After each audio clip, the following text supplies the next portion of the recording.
Alright, I made a video just like this one when it was the 4-month mark for the Josh Anderson-Max Domi trade. And a lot of people were saying, slow down, give Domi a chance, he'll start to wake up, don't worry, he's getting used to torts and this and that. Anderson's just on a hot streak, it won't continue.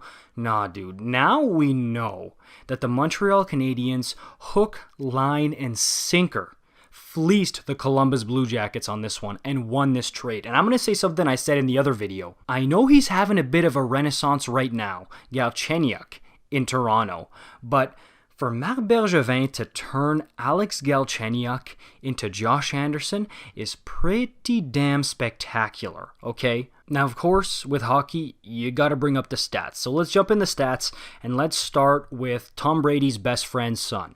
So I will say this for Max here, okay? Despite being healthy scratched a ton by the ruthless John Tortorella, he's starting to turn it on a little bit here, but he is nowhere near where he was in terms of production with the Montreal Canadiens. And he's just that kind of guy, right? He's a fiery guy. He feeds off passionate fans. And Columbus, I'm sorry, your fans are not as passionate as the Montreal Canadiens. You know that. I know that. Everybody knows that, okay? So that's not a big surprise here. But, this jumps out. He is a minus 17 this year, Max Domi is. And in 51 games, he's got 8 goals, 14 assists for 22 points. Really, really rough season for Max Domi. And is this a one-off? I don't know, because we know those years in Arizona when he was struggling, right? And he was not anywhere near where he was in Montreal. So he's kind of a roller coaster type player, I like to call him, because he can have a great season, a terrible season, and then a great season. It can go up and down and up and down, but that's not a guy that you want to invest in. You don't want to spend the big money contract on the roller coaster player. It's not a safe move. Now, Josh Anderson, apart from some injuries, because yes, he does get into injury issues, which, hey, what can you do about that? I mean, there's nothing you can really do about that.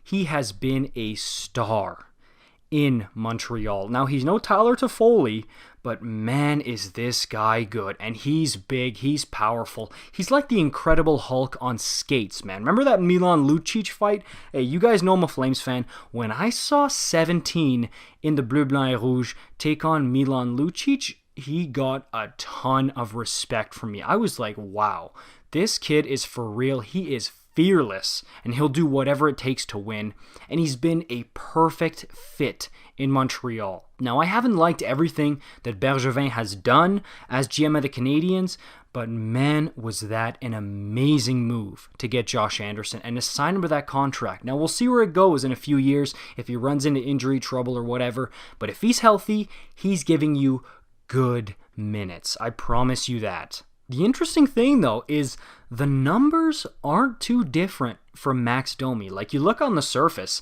in 48 games, he's got 17 goals, 7 assists, 24 points. He's not much of a passer, is he?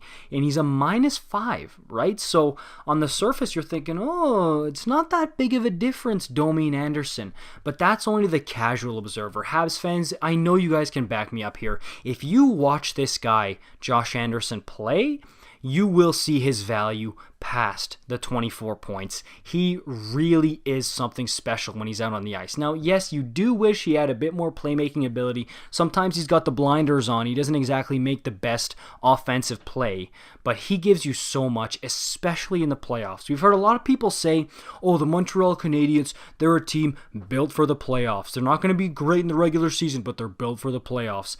This is the guy that embodies that, okay? He is the poster boy for that statement. Trust me on that one. And Domi, I know last year in the bubble, a lot of it could be attributed to Claude Julien not really being a big fan of Domi, sticking him on the fourth line, but he's not exactly a playoff player, right? And I know it's not really fair to him because he hasn't gotten a great amount of opportunity to be in the playoffs, but trust me, I am 100% confident that when the playoffs start, you will see Josh Anderson will come to play. He might even be the Habs' best player out there. Just watch. Alright guys, that's going to do it for me on this one. I just wanted to make a quick one talking about this here because it's a really interesting one. I'm seeing a lot of people saying, fire Bergevin, fire Bergevin. And like I said, there are a lot of moves he's made that I don't like, but some really good ones that have kind of flown under the radar 4MB. Let me know what you guys think in the comments down below. What do you think of Max Domi? I mean, when his contract is up, I mean, Habs fans, would you take him back? Maybe, who knows, a $1 million, $2 million contract? I don't know. You might be able to get him on a value deal like that, 1 or 2 years at $2 million bucks.